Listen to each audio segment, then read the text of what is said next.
YouTube channel. तो आज मैं आपको टॉपिक करवाऊंगी internal architecture of 8086 and 8088 microprocessor. हमने जनरल आर्किटेक्चर किया था, मैंने अपलोड किया हुआ है अपनी साइट पे, चैनल पे, ठीक है। तो आप वहाँ पे विज़िट करके देख सकते हो। जनरल आर्किटेक्चर है और ये इंटरनल आर्किटेक्चर और जनरल आर्किटेक्चर में डिफरेंस है, ये दोनों ही अलग टॉपिक्स हैं, ठीक है। तो आपको ईजी और हैंड रिटन नोट्स मिलेंगे। अगर आप इसे अच्छे तरीके से करना चाहते हैं तो आप लास्ट तक को वीडियो देखें, ठीक है। और आप इसे देखिए कि इसमें क्या क्या आपके लिए बेनिफिशियल, ठीक है। आप इसमें से कंटेंट ले सकते हैं। तो आगे चलते हैं, ठीक है। इंटरनल आर्किटेक्चर क्या होता है कि आर्किटेक्चर के अंदर वाला काम क्या है 8086 और 8088 माइक्रो प्रोसेसर में। तो मैं आपको ले चलती हूँ अपने नोट्स पे, ठीक है। तो वहाँ से हम आगे रीड करते हैं। तो स्टार्ट करते हैं। यहाँ पे क्या है हमारे पास 8086 और 8088 माइक्रो प्रोसेसर का इंटरनल आर्किटेक्चर। तो यहाँ पे आप देख सकते हो इसमें दिया क्या है। 8086 और 8088 जो माइक्रो प्रोसेसर है वो कितने बिट का होता है, 16 बिट का प्रोसेसर होता है, जिसको किसने डेवलप किया है, इंटेल ने किया है। इन दोनों में 8086 और 8088 में सिमिलर इंटरनल आर्किटेक्चर होता है, बट डिफरेंस कहाँ पे आता है, इनकी डेटा बस में, ठीक है। उनकी विड्थ जो होती है, जो 8086 की होती है, मैंने आपको पहले बताया, यहाँ पे 6 आएगा तो वहाँ पे 16 बिट का डेटा बस आएगी, ठीक है। 16 बिट का डेटा होएगा तो डेटा बस के थ्रू जाएगा। यहाँ पे 8088 होता है, वहाँ पे हमने 8 बिट का डेटा बस लेनी है, ठीक है। 8 बिट का डेटा ही लेना है। तो यही आर्किटेक्चर को हमने डिवाइड किया है 2 मेन फंक्शनल यूनिट्स में, ठीक है। तो आगे हम देखते हैं इसमें क्या आएगा। तो स्टार्टिंग होती है हमारी आर्किटेक्चर के ओवरव्यू के साथ। तो यहाँ पे आएगा इंटरनल आर्किटेक्चर जो 8086 और 8088 का है, वो डिवाइड किया हुआ है हमने 2 पार्ट्स में, ठीक है। तो फर्स्ट वाला है हमारे पास बस इंटरफेस यूनिट, जिसको हम BIU भी बोल रहे हैं, ठीक है। B से बस, I से इंटरफेस और U से यूनिट, तो इसको हम BIU बोल रहे हैं। तो इसका काम क्या है, ठीक है, ये किस पर्पज़ के लिए हमारे पास यूज़ हो रहा है, तो देखते हैं। Responsible for interfacing with memory and IO। सबसे पहले तो मैं आपको एक डायग्राम बताऊंगी, ठीक है, उसके रिलेटेड ही ये है, तो इसको बाद में ही रीड करते हैं इसकी थ्योरी को। तो सबसे पहले आते हैं हम यहाँ पे इसकी डायग्राम पे, ठीक है। तो आप अच्छे तरीके से इसे समझना, क्योंकि अगर आपको यही समझ लगेगी तो आपको कंटेंट ईजिली समझ आएगा। क्लियर। तो यहाँ पे क्या है, हम फर्स्ट इसका फेस देखते हैं। तो फर्स्ट में क्या आ रहा है, बस इंटरफेस यूनिट आ रही है, ठीक है। तो बस इंटरफेस यूनिट में हमारे पास 4 सेगमेंट्स आ रहे हैं। कौन कौन से सेगमेंट्स भी मैंने आपको पहले जो पार्ट में वीडियोस डाले हुए थे उसको बताया था, ठीक है। CS क्या होता है, कोड सेगमेंट होती है। DS डेटा सेगमेंट होती है। SS टैग सेगमेंट होती है और ES एक्स्ट्रा सेगमेंट होती है। तो बस इंटरफेस यूनिट में मेरे पास सेगमेंट्स आएंगी। एड्रेस जनरेशन सर्किटरी, कैसे एड्रेस जनरेट हो रहा है, इंस्ट्रक्शन क्यू की हेल्प से। तो ये मेरे पास किस में आएगा, बस इंटरफेस यूनिट में। क्लियर। तो यहाँ से मेरा डेटा जाएगा आगे फर्दर एग्जीक्यूशन यूनिट में, जिसको हमने एग्जीक्यूट कराना है। तो उसको ऐसे, इसको इसमें क्या चाहिए, सेगमेंट्स के अकॉर्डिंगली यहाँ पे एड्रेस है। तो एग्जीक्यूशन यूनिट मेरी सेकंड यूनिट है। इसमें क्या आएगा, कंट्रोल यूनिट आएगी। ALU means arithmetic logic unit आएगा। फ्लैग रजिस्टर आएगा। और यहाँ पे जे 6 बॉक्स में जो भी हैं 6 सेल्स में, ये मैं आपको फर्दर बताऊंगी कि इसमें क्या है, ठीक है। आपको ऐसे नहीं समझ लगेगा AX BX क्या है, ऐसा, ठीक है। तो ये आगे फर्दर हम काम करेंगे, तो उसमें आपको थ्योरी में ये कंसेप्ट का पता चलेगा कि ये हमने क्या लिया है। अब वैसे देख लेना इसमें क्या है। तो एक बार आप इस फिगर को अच्छे तरीके से देख लो, ठीक है। तो अभी देखो, responsible for interfacing with memory and IO। जब आप देख रहे हो कि है ना, वहाँ पे हमारे पास क्या है, एक मेमोरी है, एक IO है, ठीक है। मेमोरी और IO जब भी हम यूज़ करते हैं तो उसका इंटरफेस हम कैसे करते हैं, बस इंटरफेस यूनिट के साथ, कि हम किसको यूज़ कर रहे हैं। मैनेजेस एड्रेस कैलकुलेशन फैचिंग इंस्ट्रक्शन, इसमें हम अपनी कैलकुलेशंस करते हैं एड्रेस की, और यहाँ पे हम इंस्ट्रक्शन को फैच करते हैं कहाँ से, मेमोरी या IO में से। तो कंट्रोल कंटेन करता है यहाँ पे, इसमें BIU में क्या आ रहा है, ठीक है, सेगमेंट रजिस्टर आ रहा है, इंस्ट्रक्शन पॉइंटर आ रहा है, ठीक है, IP जिसको हम बोल रहे हैं। तो इंस्ट्रक्शन क्यू आ रहा है, जिसमें हमने 6 बाइट का 8086 के लिए 6 बाइट्स यूज़ किए हैं, 4 बाइट 8088 के लिए हैं, 1 बाइट इक्वल टू, ठीक है, आप देख लेना। तो अलाउ करता है instruction prefetching to improve execution speed. तो आपको इतना पता चल गया कि BIU में क्या आएगा, ठीक है, किस पर्पस के लिए हम इसे यूज़ कर रहे हैं, इसमें क्या क्या आ रहा है, ये मैंने आपको वैसे फिगर में इसमें बता दिया। ये फिगर वही है जो मैंने अभी आपको इतने बड़ी बड़ी करके बताई है, ठीक है। तो आपको एक्सप्लेनेशन अच्छे तरीके से देनी थी। तो आगे है हमारे पास कंपोनेंट्स ऑफ BIU। कंपोनेंट्स में क्या आएगा हमारे पास, मैंने आपको पहले बताया था कंपोनेंट्स में क्या थे, सेगमेंट्स थे। तो सबसे पहले आता है, ठीक है, सेगमेंट रजिस्टर। तो सेगमेंट रजिस्टर मेरी 16 बिट लेता है, ठीक है, ईच में। तो CS आएगा। CS मेरा क्या होता है, कोड सेगमेंट होता है, जो किसके लिए यूज़ होता है, पॉइंट टू करंट कोड, जो हमारा करंट कोड होता है उसको वो पॉइंट कर देता है। DS क्या होता है, डेटा सेगमेंट होता है, पॉइंट टू डेटा, जो हमारा डेटा होता है उसको पॉइंट करता है। SS क्या होता है, स्टैक सेगमेंट, उसमें क्या आएगा, स्टैक के ऑपरेशन को हम यूज़ कर सकते हैं। ES क्या आएगा, एक्स्ट्रा सेगमेंट, यहाँ पे एडिशनल डाटा सेगमेंट्स होते हैं। क्लियर। तो आगे आएगा इंस्ट्रक्शन पॉइंटर। पॉइंटर में क्या आएगा कि ये नेक्स्ट इंस्ट्रक्शन के डेटा के एड्रेस को होल्ड करता है। ठीक है, जो हमारी नेक्स्ट इंस्ट्रक्शन है उसके एड्रेस को क्या करता है, होल्ड करके रखता है। कौन, इंस्ट्रक्शन पॉइंटर। आगे है हमारा क्यू।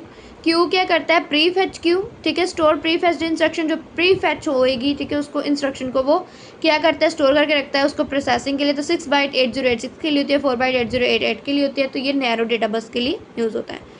आगे हमारा सेकंड पार्ट है एग्जीक्यूशन डेटा। ठीक है, EU जिसे हम बोलते हैं, इसमें हम डिकोड करते हैं और एग्जीक्यूट करते हैं अपने इंस्ट्रक्शन को। हम अपना कंट्रोल सिग्नल सेंड करते हैं कि कहाँ पे ALU में, ठीक है, और बाकी यूनिट्स में हम रिट्रीव करते हैं हम अपनी इंस्ट्रक्शन को कहाँ से, BIU में, जिसको हमने फर्स्ट पे रीड किया था। ठीक है, फर्स्ट वाला ब्लॉक था BIU, विया द क्यू। क्यू की हेल्प के साथ हम वहाँ से डेटा को, इंस्ट्रक्शन को क्या करते हैं, रिट्रीव करते हैं। क्लियर है इतना। तो अभी एग्जीक्यूशन यूनिट के कंपोनेंट्स कौन कौन से हैं देखो।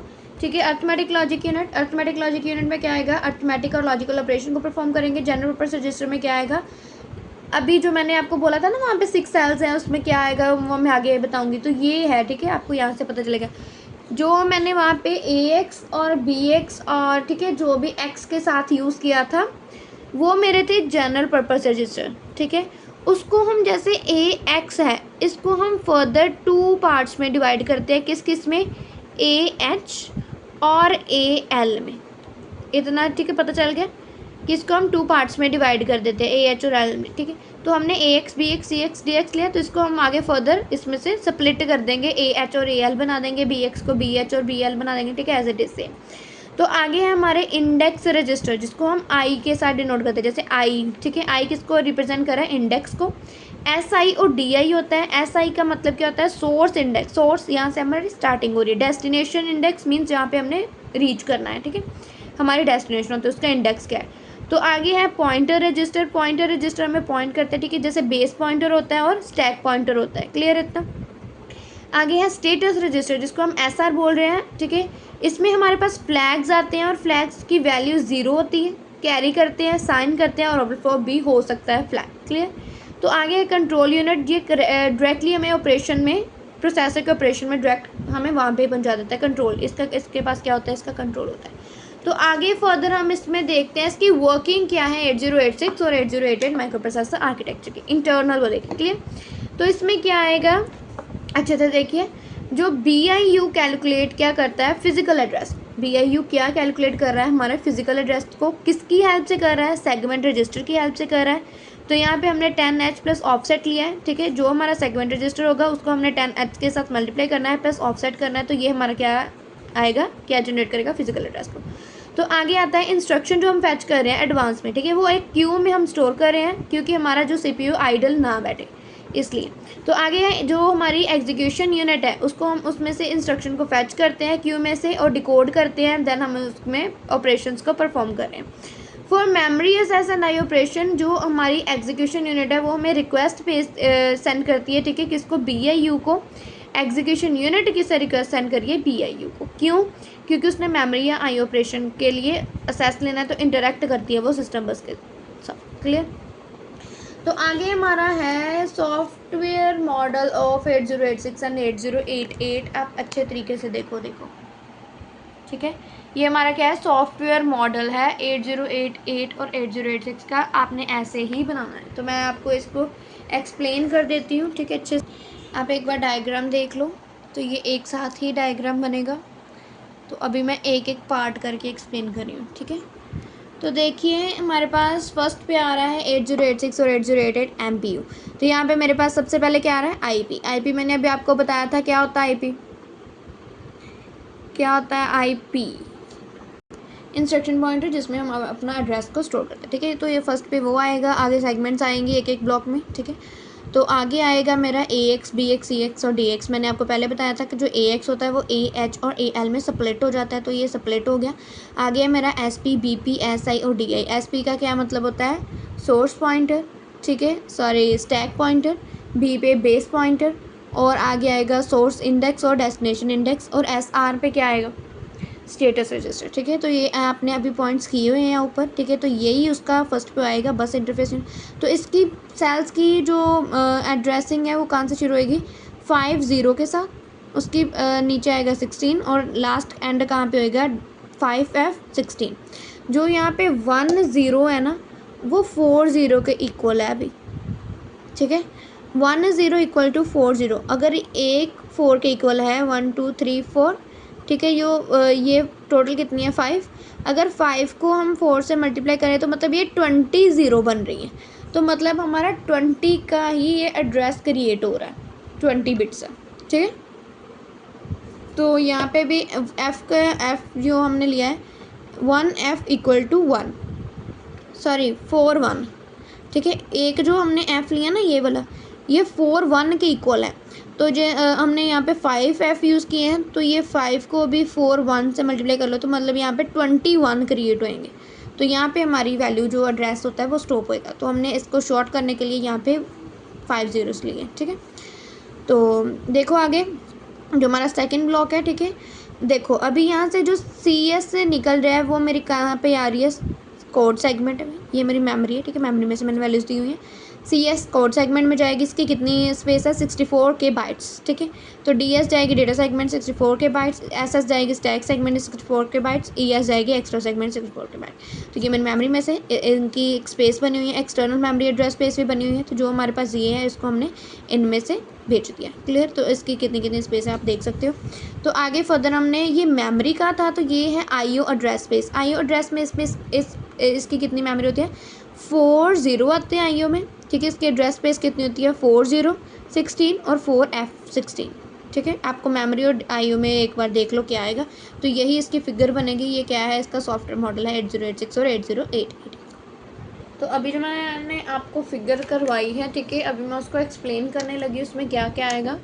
सबसे पहले हमारा था सॉफ्टवेयर मॉडल, ठीक है, 8086 और 8088, ठीक है। उसमें क्या हमने इंटरनल रजिस्टर का काम किया है, कैसे ग्रुपिज्म हुई थी उसमें उन्होंने इंस्ट्रक्शन पॉइंटर को बताया, सेगमेंट रजिस्टर को बताया, ठीक है। ये सारे थे जनरल पर्पस रजिस्टर बताए थे, पॉइंटर इंडेक्स रजिस्टर और स्टेटस रजिस्टर, ठीक है। यही मैंने आपको ऐसे बता दिया। तो रिप्रेजेंट करता है जो रजिस्टर होता है वो इंटरेक्ट करता है हमारे सॉफ्टवेयर के पर्सपेक्टिव, ठीक है। जो हमने सॉफ्टवेयर में लिया होता है उसको अकॉर्डिंगली वो काम करता है। तो आगे है हमारा फिगर 2 में जो हमारी एक साइड पे, ठीक है, software architecture diagram. Software architecture diagram में उन्होंने मीन्स फिगर 2 नहीं यहाँ पे आएगा, वैसे मैंने लिखा हुआ है अपनी हिंट के लिए, ठीक है। तो सॉफ्टवेयर आर्किटेक्चर डायग्राम में उन्होंने विजुलाइज किया मेमोरी सेगमेंटेशन, वहाँ पे सेगमेंटेशन थी 8086 और 8088 के अकॉर्डिंगली।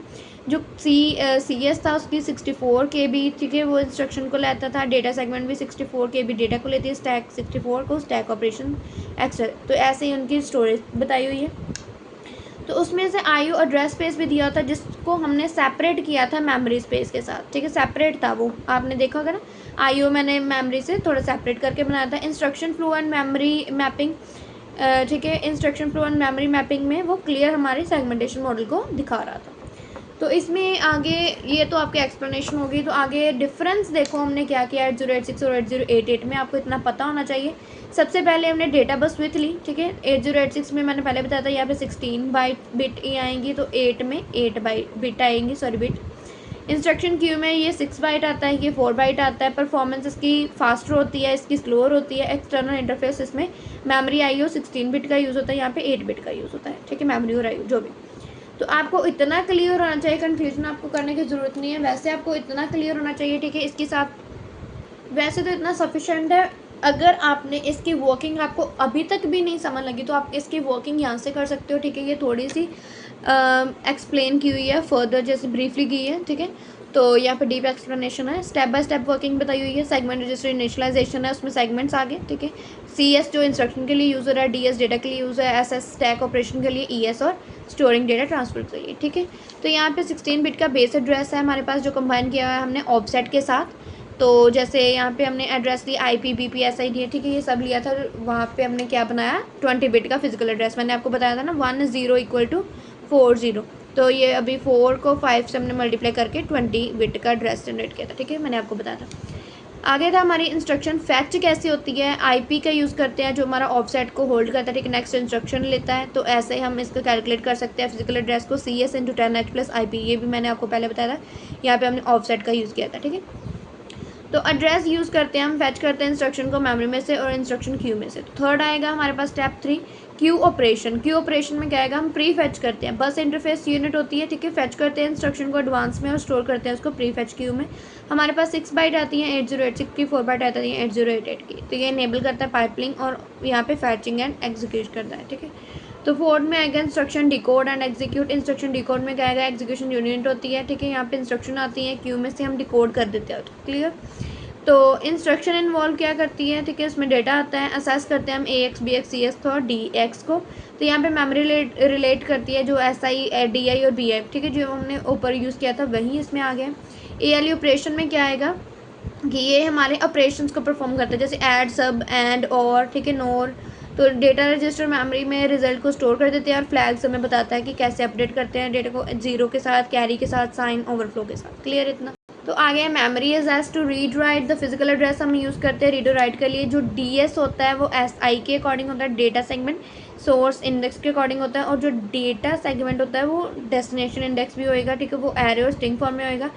SSBP के और SSSP के अकॉर्डिंग होएगा स्टैक के लिए। तो आगे सेस और are directed to corresponding the 64 के भी सेगमेंट हम लेते हैं, ठीक है, जैसे मैंने पहले बताया था कोड के लिए भी 64 के भी है, लाइक, ठीक है। तो आगे स्टैक ऑपरेशन में क्या आएगा, पुश करते हैं, पॉप करते हैं, कॉल करते हैं और उसको रेड कर सकते हैं। मैनेज कैसे करते हैं, SS को स्टैक सेगमेंट के साथ, SP को स्टैक पॉइंटर के साथ। तो आगे आता है SP को हम इंक्रीमेंट और डिक्रीमेंट भी कर सकते हैं ऑपरेशन के अकॉर्डिंगली। तो IO हैंडलिंग आता है हमारा 8 स्टेप, यहाँ पे इन और आउट कर सकते हैं इंस्ट्रक्शन को, ठीक है, जो हो गई, ठीक है। तो उसको हम IO एड्रेस में देते हैं, ये भी 64 KB के अकॉर्डिंग होती है। सेपरेट करते हैं मेमोरी एड्रेस के अकॉर्डिंगली, ठीक है। तो स्टेप 9 में क्या आएगा, नेक्स्ट इंस्ट्रक्शन कौन सी होती है, IP इंक्रीमेंट हो जाता है, BIU फैच करते हैं हम नेक्स्ट इंस्ट्रक्शन में, तो कंटिन्यू करते हैं पाइपलाइन मैनर में। तो ये इसकी समरी बनेगी, ठीक है, आप देख सकते हो। यहाँ पे आएगा segment register, instruction pointer, instruction queue, execution, ठीक है। तो सेगमेंट रजिस्टर में हमने क्या किया था, मेमोरी लॉजिकली ली थी, कोड, स्टैक, डेटा एक्स्ट्रा लिया था। इंस्ट्रक्शन पॉइंटर में हमने नेक्स्ट इंस्ट्रक्शन का एड्रेस को स्टोर किया था। तो इंस्ट्रक्शन क्यू में क्या किया था, प्री फेच इंस्ट्रक्शंस ली थी। एग्जीक्यूशन यूनिट में डिकोड करते हैं, एग्जीक्यूट करते हैं। ALU में क्या किया था, लॉजिकल अर्थमेटिक ऑपरेशन को परफॉर्म करते हैं। स्टेटस रजिस्टर होल्ड करता है इसके फ्लैग को। BIU क्या करता है, अपनी एड्रेस कैलकुलेशन को उनको हैंडल करता है। तो ये है इतना, ठीक है, आप इसको अच्छी तरीके से कर लो। ये इतनी लेंथ करने की वैसे आपको ज़रूरत नहीं है। अगर आपको वो एक्सप्लेनेशन मेरी समझ लग गई थी देन आपको ये नहीं करनी, ये आप अच्छे से अटैम्प्ट करके आना अगर आता है तो वैसे इंटरनल और जनरल आर्किटेक्चर में से एक ना एक तो आता ही है, तो आप अच्छे से इन दोनों को प्रिपेयर कर लेना। तो ये जो मिड सेम होते हैं उसमें भी आ जाते हैं, ठीक है, असाइनमेंट्स में मिलते हैं। तो आपको फुल फ्लैज यहाँ पे मेरे पास, ठीक है, आपको नोट्स मिले हुए हैं। अगर आपके लिए ये कंटेंट अच्छा है, बेनिफिशियल है, आपको ये हेल्प कर रहा है, ठीक है, तो आप लाइक, शेयर एंड सब्सक्राइब कर सकते हैं। अगर आपको कोई भी प्रॉब्लम आ रही है तो आप मुझे कमेंट सेक्शन में बता सकते हैं। Thank you.